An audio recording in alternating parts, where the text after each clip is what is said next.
Então a gente vai fazer só um comentário mais amplo, né? Sem, às vezes, sem tocar muito direto assim, em cada passagem, que são longos, muito longo. Só lembrando aqui que o livro Tormento da Obsessão, e esse livro é do Manuel Filomeno de Miranda. E o personagem principal, né, o narrador é ele, né, porque ele conta a história. Então, esse Insucesso de Ambrósio está no capítulo 11, item 11 lá do livro, mas ele começa lá no 10. Lá no 10, começa quando o Filomeno de Miranda, juntamente com o Inácio, o doutor Inácio, e também Eurípides Barçanufo, então eles programam uma incursão. Uma incursão porque é uma descida para regiões umbralinas, para resgatar espíritos que estavam em dificuldades. Eles começam lá essa busca deles começa lá no capítulo 10 ainda.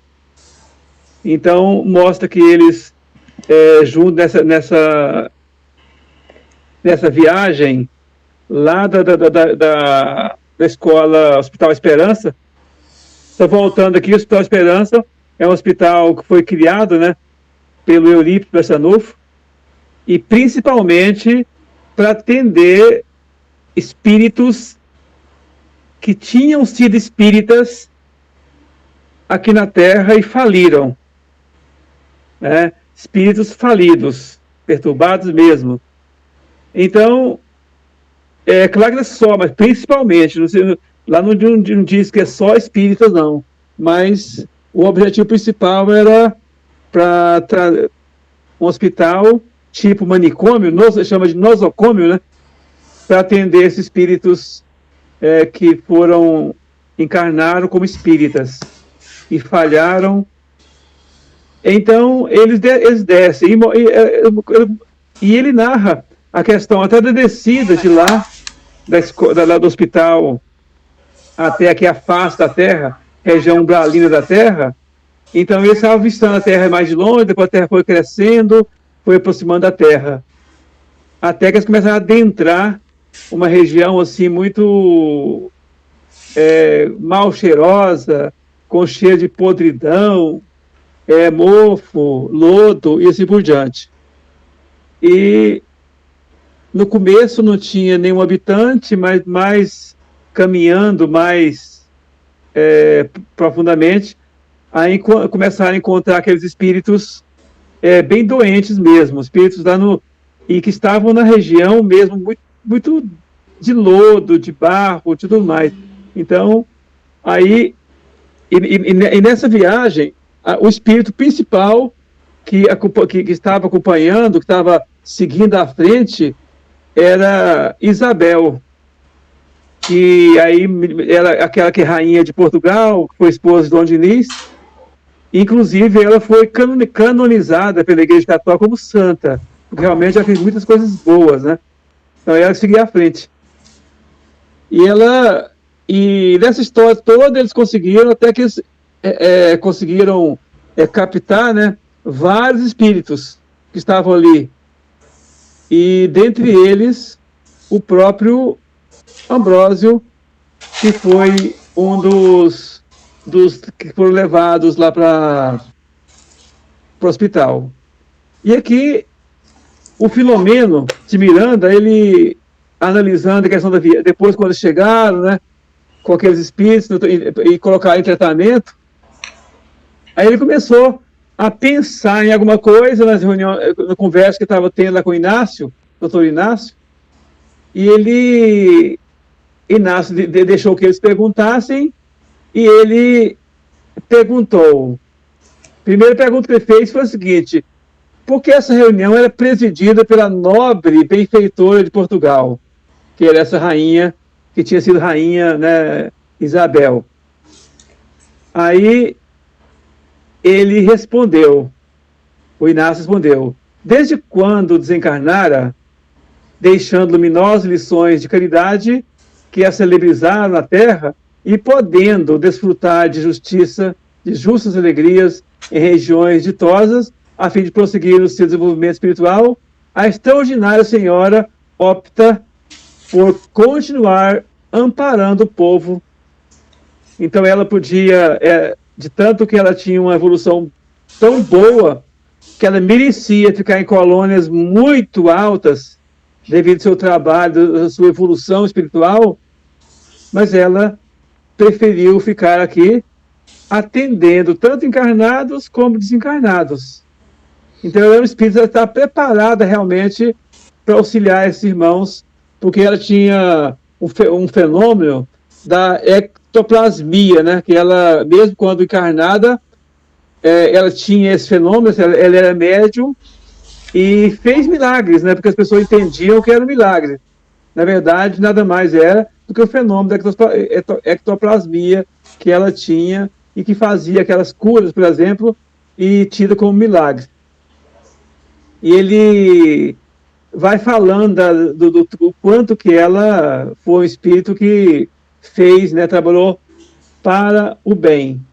Depois o Filomeno ainda resolve perguntar assim, mas por que a fila indiana? Porque quando eles desceram, que chegaram aqui na crosta terrestre, nas regiões umbalinas, eles seguiram uma fila chamada fila indiana.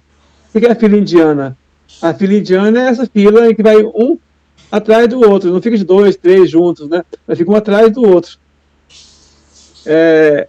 Então, aí pergunta, ele responde, né, calmamente. O campo de energia, por ela aberto, ao marchar à frente do grupo, cria defesas em favor daqueles que seguem na retaguarda. Então, ela ia à frente e fazia aquela fila, e todos da fila estavam protegidos por ela, pela energia que ela tinha para proteger. E ela ainda faz uma outra pergunta. O nosso irmão Ambrósio constitui-se merecedor de um socorro especial, tendo-se em vista haver sido ele o motivo central da incursão vitoriosa? Ou seja, porque ele percebeu, o Filomeno de Miranda percebeu que o objetivo principal era colher Ambrósio. Os outros também foram levados, mas como se fosse a figura central era o Ambrósio. Aí ele pergunta se ele era merecedor desse, como se fosse assim, um privilégio. Aí o Inácio, com um sorriso, né, na face, em razão da pergunta ingênua, segundo o próprio Filomeno de Miranda, classificou a pergunta dele mesmo como ingênua, aí ele fala assim, não há privilégios nas leis divinas. Caro Miranda, conforme sabemos, nem pessoas ou espíritos existem que sejam especiais. Então ninguém é especial. Ele perguntou se merecia um atendimento especial. Aí começa a contar a história do Ambrósio, né? O Ambrósio teve na Terra, no mundo espiritual, um grande preparo para vir e faz um trabalho muito importante na codificação espírita. Segundo ele falou o seguinte, que se ele ia como se fosse a estrada de Damasco para o verdadeiro encontro com Jesus. Para ele, como se fosse uma estrada de Damasco para ele. Ele queria realmente encontrar com Jesus. Mas por que disso?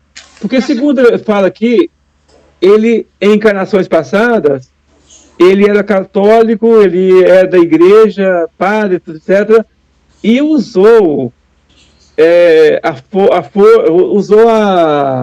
os privilégios da igreja para cometer muitos erros.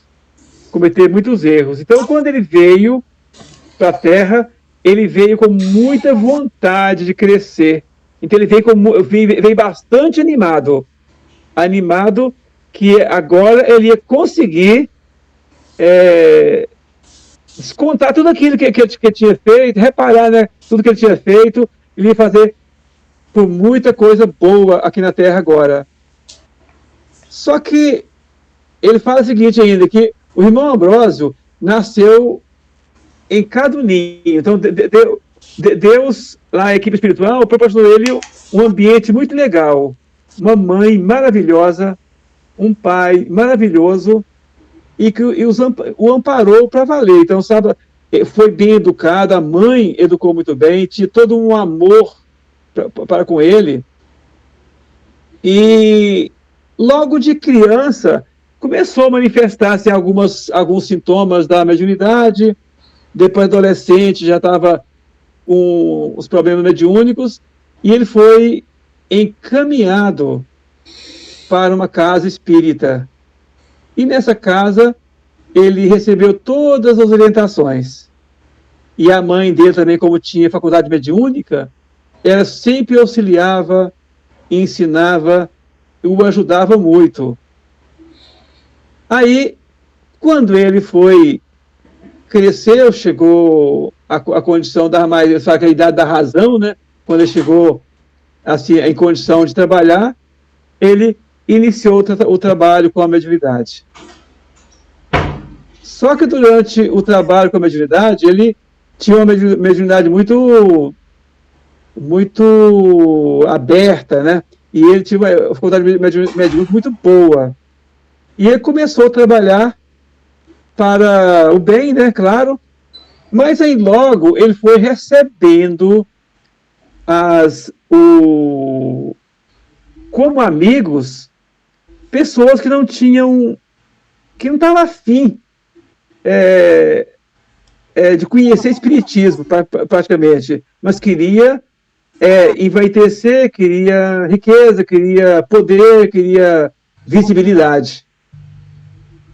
E com isso ele foi entrando na jogada. Primeiro, ele tinha a mediunidade dele era muito bem assistida, e ele tinha assistência dos amigos espirituais, estavam sempre amparando no seu trabalho com a mediunidade. Só que ele, com o passar do tempo, ele começou a deixar de lado o lado do amor, começou a ficar mais azedo, começou a ficar mais orgulhoso, e ele começou a querer se aparecer. E assim por diante. Ele sempre era inspirado pelos mentores espirituais, né? Do bem, mas mesmo assim ele começou a negligenciar as advertências. Ele era sempre advertido, mas ele já não ouvia mais o conselho dos espíritos bons que o auxiliavam. E com isso, ele foi trocando, porque aí os mentores amigos, como se fosse expulso pela mente dele. Então, as ações dele, a mente dele, a vibração dele, como se deixasse de lado os bons espíritos, os espíritos mentores dele mesmo. E em lugar desses irmãos, vinham os espíritos zombeteiros, os espíritos que queriam graça realmente com ele. E ele foi perdendo a faculdade mediúnica. E ele começou a ser primeiro, ele já estava importante no meio social. Mas aí ele foi perdendo a faculdade mediúnica e ele foi inventando coisas. Dele mesmo, ele supria com a criatividade dele a ausência da faculdade mediúnica. E com isso ele chegou também, aí começou a despertar as ideias sexuais e a liberdade, começou a defender a liberdade sexual, a licenciosidade sexual, e começou a ensinar isso. E aqueles irmãos do centro espírita mesmo, que trabalhavam pelo espiritismo mesmo, começaram a ficar, inclusive, envergonhados de tê-lo como representante do centro espírita. E com toda essa história, ele sofreu um tipo cerebral lá, um problema cerebral, e ficou alguns meses no hospital e desencarnou. Posteriormente, então, depois do desencarne, ele ficou em torno de 2 décadas nessa região pesada, nessa região de muita podridão.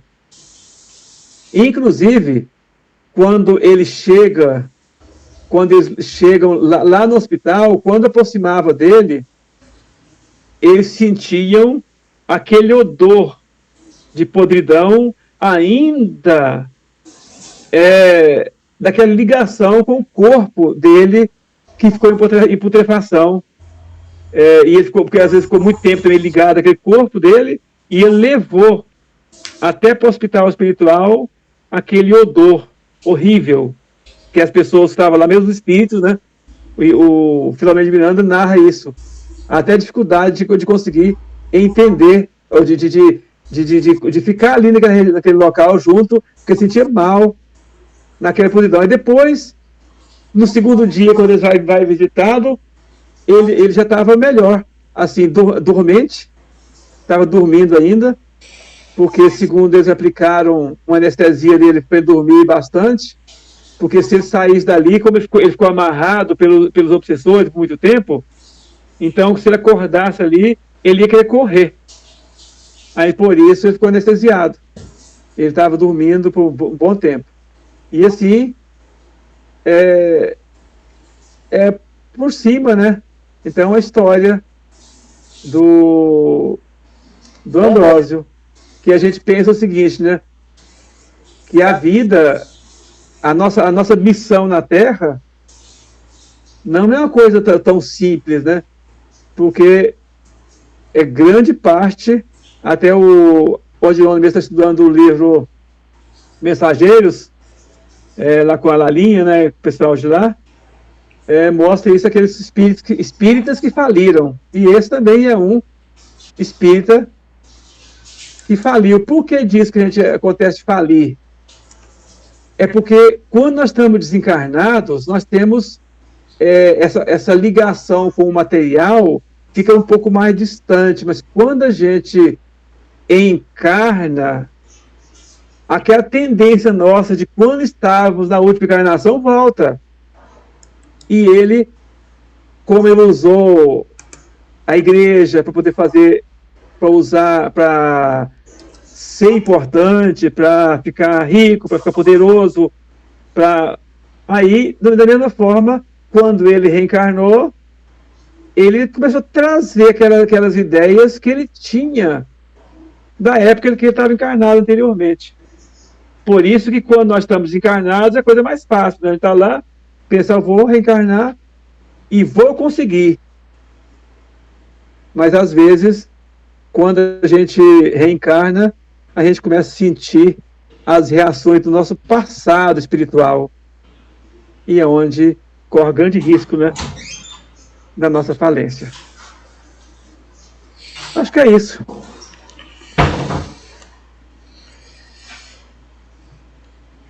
Ok, muito bem. Alguém quer fazer mais algum comentário, fazer perguntas também, né? Que o Maurício ele leu todo o capítulo. 2 capítulos, né? O senhor disse, começa no 10, e né? no 10, Vai para o 11. Essa questão da influência da matéria.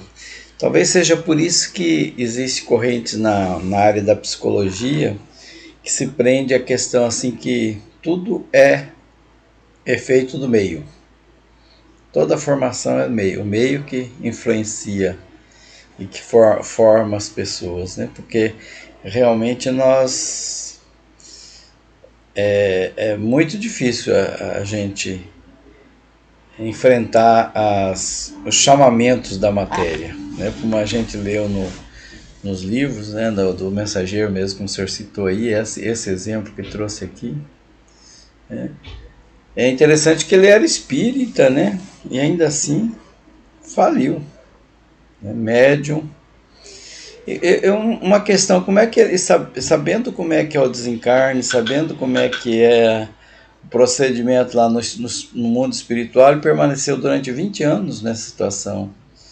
Ele não conhecia o mapa lá do, né? Não tinha um, porque enquanto espírita, né, a gente sabe, ó, para você se movimentar nessa outra dimensão, que é a dimensão do desencarnado, você tem que agir assim, assim, assim. Ele não tinha esse conhecimento até? Como é que ele ficou tanto tempo preso assim? Parece que a prisão nossa nos umbrais, ela vem muito da nossa vibração, né? Então embora ele estava sendo espírita, mas na verdade ele distorceu tudo, né? O que é o espiritismo. Na verdade, ele apenas entrou no espiritismo. No final das contas, ele já não era, ele se dizia espírita ainda, mas não fazia nada mais que condizesse com a doutrina espírita, né? E aí que acho que foi o pior, né? Que quando a gente já tem esse conhecimento, e aí que a gente se sente mais cobrado, né? Então, com certeza, muitas vezes nós mesmos nos cobramos muito, porque já tinha conhecimento, sabia tudo que tinha, que se preparou para isso, né? Aí depois vem e se envereda no caminho do erro, né? É interessante essas reflexões. Mas ele teve alguns méritos, né? Porque ele foi socorrido também, né? Ele depois de 20 anos, né?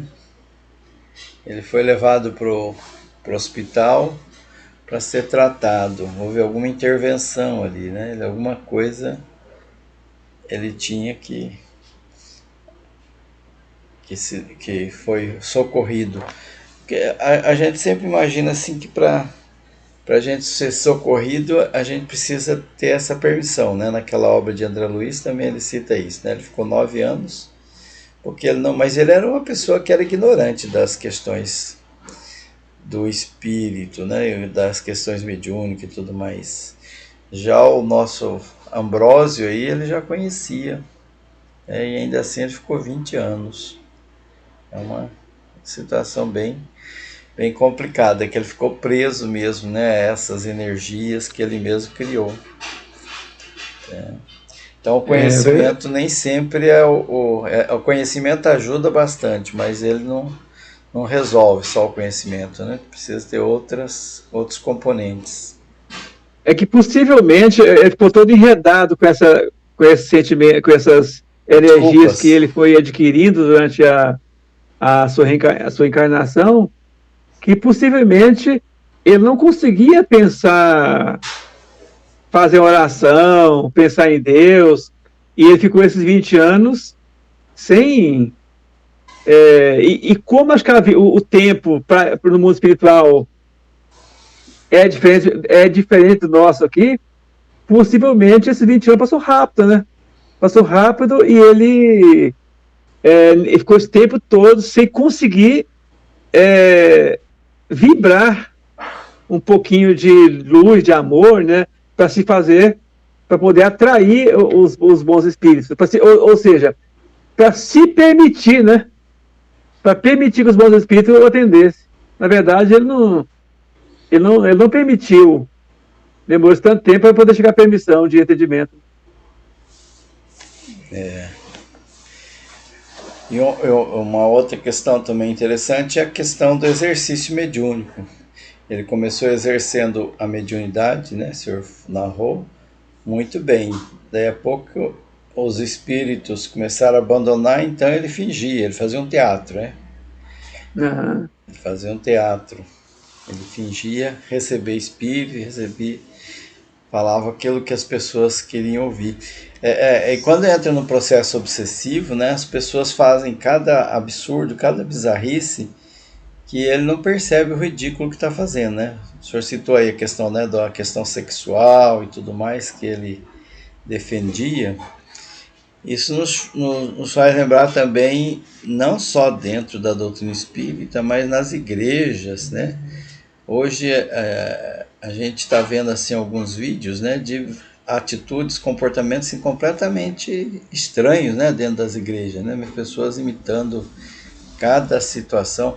Eu imagino que aquilo ali é um processo obsessivo mesmo, né, um exercício mediúnico ali, não é não? Com certeza. Não tem. Eles estão ali sob efeito de alguns espíritos, né, grotesco, animalizados, né, que faz aquele, leva aquele comportamento, porque não pode estar só nisso não. E aí ele lembra aqui também do tratamento, né, que o Ambrósio passou, né, tratamento com a fluidoterapia, que isso aí foi amenizando e foi passando a fazer uma mudança, né, uma limpeza, que é o nosso estudo aqui, né, o funcionamento dessas energias. Então lembra que a oração, né, e a fluidoterapia no uso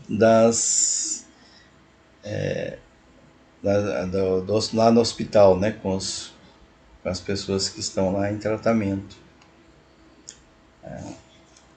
Muito bem.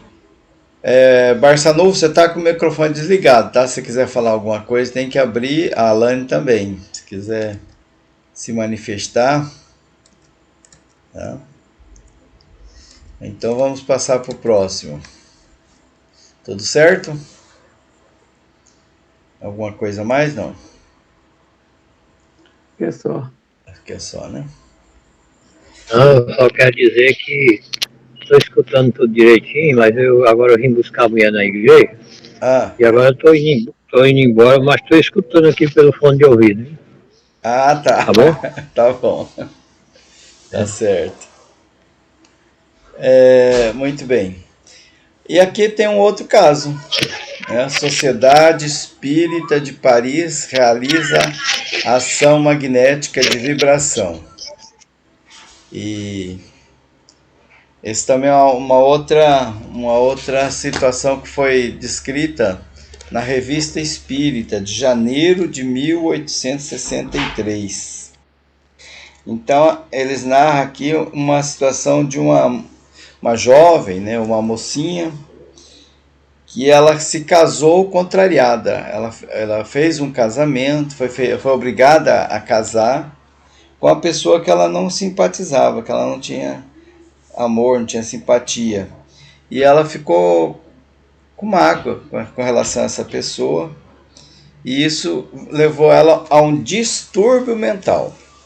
Ela ficou desajustada mentalmente mesmo, a ponto das pessoas colocar ela em isolamento, que era o tratamento que se fazia antigamente com os loucos. Então ela ficou mesmo bem fora da sintonia, bem fora das questões mentais dela.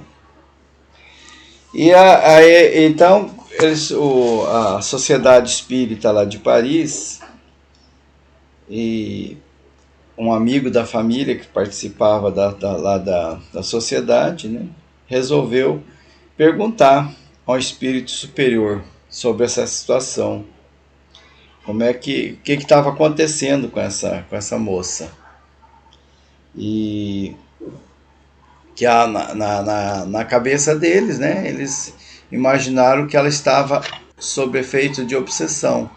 E o espírito realmente confirmou que realmente era isso. Ele estava sob efeito dos espíritos, porque ela ficou com essa ideia fixa, né, a revolta dela pelo casamento,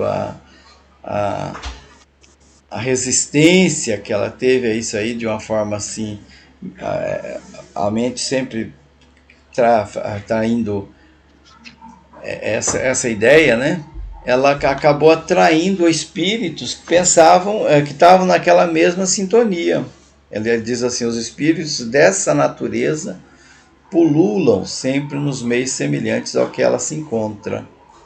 E eles então Por mais que a medicina tente tratar ela, dá medicação, faz os tratamentos que era de praxe da época, não consegue curar, porque ela está sob efeito também dos próprios pensamentos, atraindo esses espíritos que estão ali, causando barreiras para a cura dela.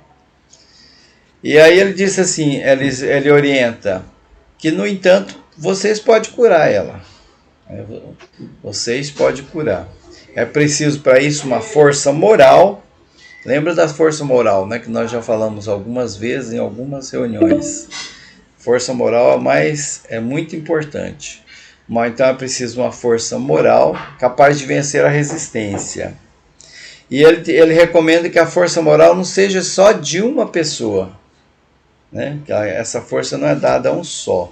Então, que 5 ou 6 espíritas sinceros se reúnam todos os dias, veja bem, todos os dias, durante alguns instantes, peçam com fervor a Deus e aos bons espíritos para assisti-la. Que a vossa ardente prece, então tem que ser uma prece sincera, aquela prece em que os 5 ali estão desejosos, com vontade de promover a cura dela. Então, essa prece ardente seja, ao mesmo tempo, uma magnetização mental. Não tendes para isso necessidade de estar junto dela. Então, pode fazer a prece à distância. Esse grupo poderia se reunir e, pelo pensamento, ele vai mandar essa corrente fluídica salutar para ela. E conforme a intenção, né, ele diz que há uma proporção da razão da intenção, ela é aumentada pelo número, então a intenção e o número de pessoas. Por esse meio, pode então neutralizar o mal fluido que a envolve.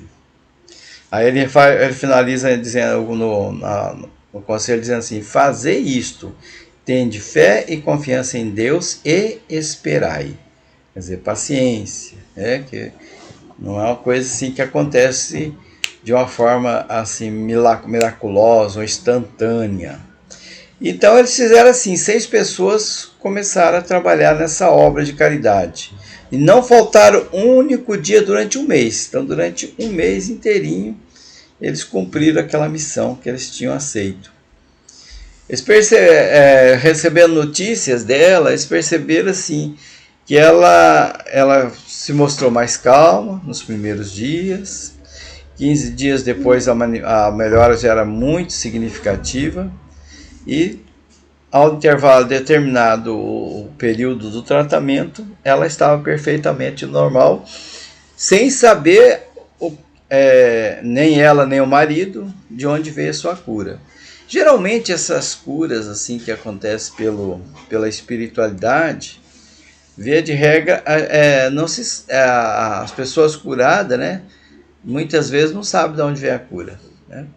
Porque ela fala, né, será que foi o tratamento com o médico? Será que foi essa minha mudança de comportamento? Será que foi isso, foi aquilo? Foi algum tratamento alternativo, né? Eu já vi muitos casos assim, né, de pessoas que são curadas, que são levados nomes ao centro de enfermidades físicas mesmo, a pessoa se cura e ela mesma não tem o conhecimento e fica sempre com aquela dúvida, né? Porque às vezes busca socorro em vários pontos, né? E aí fica, né, com aquela ideia que não. E isso não é importante também, né? Que a caridade ela é justamente assim, ela é anônima. A espiritualidade age o tempo todo. Essas equipes de inumeráveis benfeitores espirituais que a gente estuda e lê nos livros, está o tempo todo atuando. Com a nossa ajuda ou sem a nossa ajuda na questão, né, das vibrações e das nossas reuniões mediúnicas, oração, eles estão atuando e promovendo verdadeiros milagres aos olhos das pessoas, né, que não têm o conhecimento, e promovendo essa cura. E na verdade essa é a ideia mesmo, né? Curar e não se importar com com, com os agradecimentos, com as honrarias e tudo mais. É essa proposta, né, que nós estamos, né, que nós estamos sendo levados por esse curso, né, de nós trabalharmos, né, como foi dito em reuniões anteriores, né, montar equipes para fazer esse trabalho de vibração. Esse exemplo, né, que o senhor Maurício trouxe de uma pessoa desencarnada e esse outro que tem na Revista Espírita de uma pessoa encarnada, são formas de se atuar e fazer a caridade, né, de auxiliar o próximo através das vibrações e através das radiações. Então aqui nós temos um roteiro, né, uma orientação, um passo a passo de como que é feito. Nesse trabalho mesmo que foi feito aqui nesse grupo de Paris, é uma orientação. É claro que nós temos muitas outras, mesmo nesse curso de vibração e outros que está lá disponibilizado no site lá, o Centro Espírita, né, de formação de grupos para trabalhar nessa área. Nós temos roteiros assim de como fazer. Esse exemplo mesmo da mentalização, né, que nós fizemos aqui no começo da nossa reunião, né, são 26 vídeos que tem todos mais ou menos nessa linha. Vamos ver se a gente faz os próximos, né, vamos fazendo um e outro para a gente poder também ir exercitando e desenvolvendo em nós o hábito, né, de sintonia, de esvaziar os pensamentos, de fixação no nosso objetivo de cura e tudo mais. Então, nas próximas reuniões, talvez seja, nós vamos buscar cada vez mais, né, esse caminho. Alguém quer comentar alguma coisa? Contribuir? Falar o... Lani, a Bárcia tá... Não pode, né? Ocupado. Vai lá, Lani. Não, eu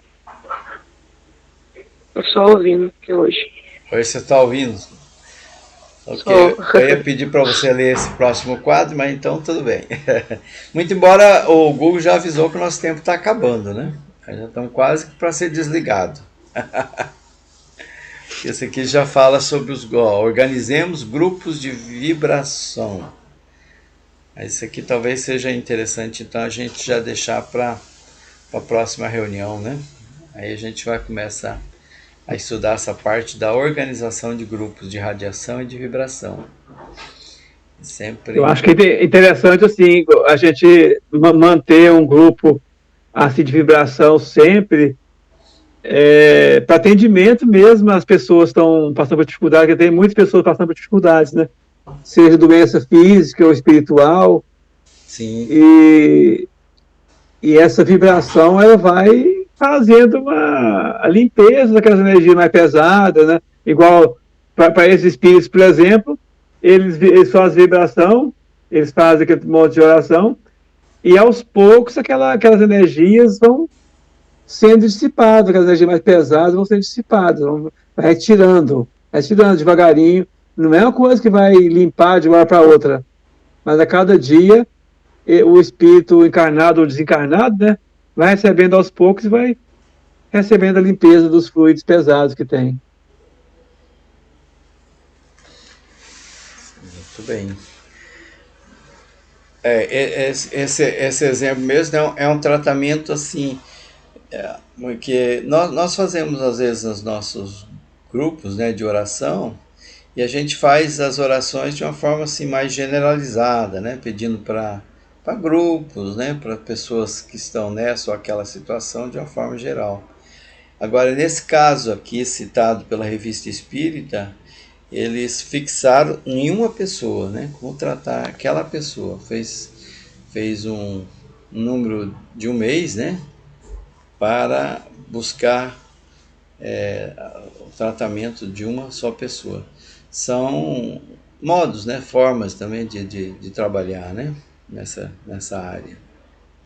Porque quando você fixa em uma pessoa, parece que os pensamentos e, logicamente, a energia é mais bem direcionada, né? Direcionada, né? Então, se você pode dizer, vamos fazer para o fulano de tal. Aí, todos os pensamentos daqueles que estão ali vão ficar direcionados àquela pessoa, né?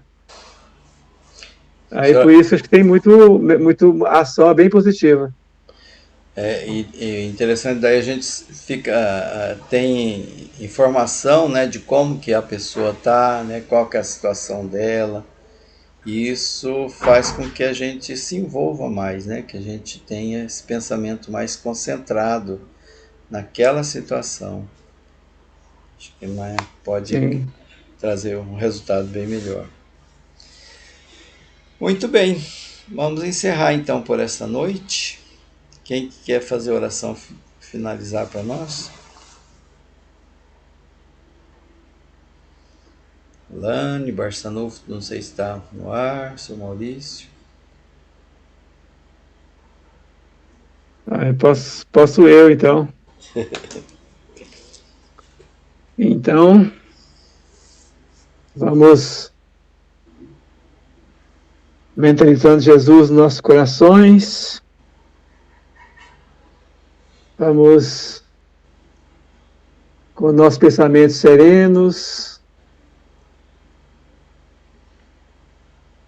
mentalizando a figura amada do Cristo de Deus, mentalizando aquela harmonia que vem dele, e vamos agradecer a Deus, a Jesus, aos amigos espirituais que nos assistem, pela misericórdia recebida a cada dia. Que a sua paz, Mestre Divino, seja com todos nós, abençoe a todos, e que sejamos cada vez mais propensos à nossa reforma interior, a fazer o bem. Que a tua paz seja com todos nós, agora e sempre, e que assim seja. Assim seja. Graças a Deus. Graças a Deus. Gratidão a todos. Muita paz. Gratidão, boa noite a todos.